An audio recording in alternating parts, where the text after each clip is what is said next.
He seemed to show no empathy for the victim, Right. only for himself. Which we all probably would hope that even if we were falsely accused, you'd still be worried about this kid and sad for this kid. Something's going on, something's happened. So you might, although I have to tell you that I have had patients come through our clinic who swore up and down they never did this. They were never alone with the kid. And they would say things like, I can't even believe people would think I would do something like this. I just think we ought to hang people that, molest kids. That's just a despicable thing. It just makes me sick to my stomach that people think I would do something like that. And in about 95% of the cases, either the person flunked a polygraph about it and then confessed, or they got convicted and then confessed, or ended up getting remanded to treatment and eventually confessed for some other reason. And when I've gone back to those people and said, so why did you say all that stuff? They just look at me and say, well, it was worth a try. And so sometimes even very, very believable defenses and arguments can be total garbage. So it's hard to tell. Yeah. Probably the thing that bothered me from the very beginning was his eyes. His eyes. I thought you were going to say the sweater. How many times saw the sweater? It looked kind of like 80s and stuff. Yeah. This video was made in 1996, so part of it's the time. But he is guilty. Obviously, you probably guessed that. I wouldn't be showing you a video of somebody who didn't do it. But he's molested about 100 kids. Oh my word. And very predatory, very slick. And unfortunately, in his church, he got told on by 2 different kids before this kid told. And unfortunately, that's about what we see. Only 5% of children who are being molested will tell while it's happening. And so the disclosure rate amongst children is very, very low. We don't get very many kids telling us. And we're going to talk about false allegations and stuff in a minute. But anyway, so 3 kids told. First 2 kids that told, the church believed him because of what you're watching and didn't call the police. And then he got to go on and molest 30 more of those kids. So the church was at fault for 30 kids. Really, I mean, is that that shows you how he talks to the kids. Right. Kids don't believe in telling because he's already convinced them they're worthless. Right, right, and yeah, not exactly. He's working this all around. So what I want you to think about is why is the church didn't call the police, why that happened, because obviously that's something we can probably change. We may not be able to change the presence of this in the community, but we can at least have people understand the math and be more willing to call law enforcement and report and let law enforcement handle this stuff. But I have to tell you that part of the reason that the church didn't call the police was because of who he picked. He really manipulated everybody in the church into thinking he was this great guy and all that kind of stuff. The stuff about the eye contact, let's talk about deception for just a second. Or actually, use that eye contact, I guess. In my career, I've worked with sex offenders for 25 years. We usually have 2 full-time polygraph examiners in our clinic. The people that we hire to do that job are ex-law enforcement. Usually they've been detectives, sex crimes, homicide. Oh gosh, I've worked on probably about 5,000 sex crime cases in my career. And in Oregon and Portland, I'm known as being kind of a busybody. I mean, you probably know that if you got to know me more. But for a while, our law enforcement officers weren't getting the confession rates that we thought they should and had in the past. And we didn't understand that because we're a little farther up the food chain in that we get guys after police have done good work. But we were getting a lot of people that the police hadn't broken yet or hadn't gotten to tell the truth yet. And so I kept calling and complaining and saying, I don't know what you're teaching your detectives lately, but we're just seeing confession rates go through this floor. It's just awful. And finally, our law enforcement community ponied up a bunch of money and sent me to the interrogation school that they send our detectives to, which was really fun for me because I got to hang out with cops for a whole week. It was just really entertaining. But anyway, so just that little bit about me. It was fun. These guys are great. So how well do you think I can tell when people are lying? Given the fact that that's all I've done, and I've actually done quite a bit of study in terms of how you get sex offenders to admit what they've done. 75%. Okay. 25? My teenage son thinks I'm batting about 100% right now.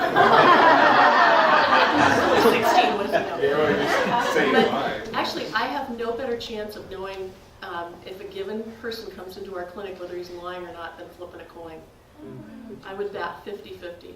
And the problem is when we know someone, when we interact with them, when we have a history with them, when we like them or dislike them, that's going to skew a regular person's ability to know when somebody's lying.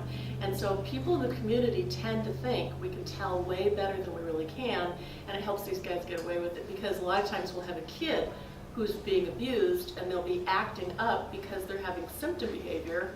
and we'll have an offender who's trying like crazy to cover his tracks and manipulate people, and people base whether they're going to believe a kid or not on symptom behavior and conmanship.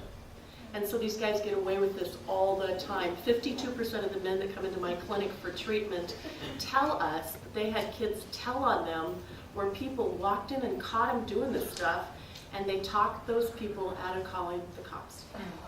And so half the people I see got away with this more than they should have because people in the community didn't know enough to call the police or got manipulated into not doing that. So that's one of the reasons I'm always thrilled to be able to come and talk to people and show them these videos, because I want us to level that playing field and not have kids have us as a disadvantage. So that's another issue. So Patrick's going to go on and talk about more about what he did and how he manipulated people. Part of what he's going to say is about half the kids he molested don't count. You could question it, but they don't really count. And the reason is that half the kids he molested were under 12, and half of them were over 12. And so he's acting like those 12 to 14-year-old boys didn't really count, because he's still so much a sex offender. I mean, he's in a treatment program, but he still thinks and acts like a sex offender. And we're going to come back to your comment about the lack of empathy, because he's talking about it like this is no big deal, and I want you to watch a little bit more of that, and then we'll talk to him. Can everybody hear me okay? Yes. I had 53 hands-on definite victims, and there are 42 other ones that can be questioned as far as age and so forth is concerned. But I have 53 minor victims. There's been a tremendous increase in child sexual abuse reports in the last decade. Some of the accused have been highly respected members of the community. Many people wonder whether such respectable citizens could be child abusers. This film will explore this whole issue. Can you tell if someone is a child molester by their standing in the community, how well you know them, or how aggressively they deny it? In fact, did you molest Mikey? Yes, I did. I molested Mikey on numerous occasions throughout a 3-year period, from the time beginning at 9 until he was 12 years old. I knew Michael before he began coming to the congregation where I attended. I worked many times with the people in his area with problem children. As an older teenager, I would go out and assist people in the boys' homes and so forth for little small things like baseball games, softball games, etc.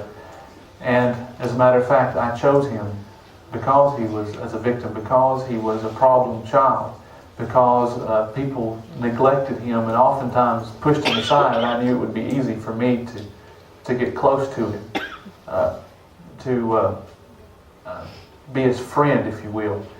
And then again, I also knew if he told, that there would be little or small amounts of belief in him. No one would believe him basically if he told. And in fact, they didn't. When he did tell, and when it became a bigger issue, when I was investigated, the head of the department of my county told me, he said, "You have nothing to worry about." He said, "We can tell from the very beginning that this is all a big scheme," and it was dropped almost as quickly as it came about. I was caught twice before I was incarcerated. Really, it wasn't being caught; it was I was told on twice before being incarcerated. They were not believed the first 2 times. I had many people, counselors, church leaders, leaders of the community, to come up and stand in my defense several times in those occasions, and it was simply just totally disbelieved. Even the second time, it was more stood out against than the first time, because they thought, well, here he goes again, this young man trying to help unfortunate children, and they're turning against him. And I was even told as much as say, I had a minister come to me and tell me, he said, "Patrick, what's going on is you'll run across it many times. People you try to help will stab you in the back." He said, "Roll with the punches, stick with it. You're doing a good job." He said, "And in the end, you'll be blessed for it." Okay, so what do you think about this guy?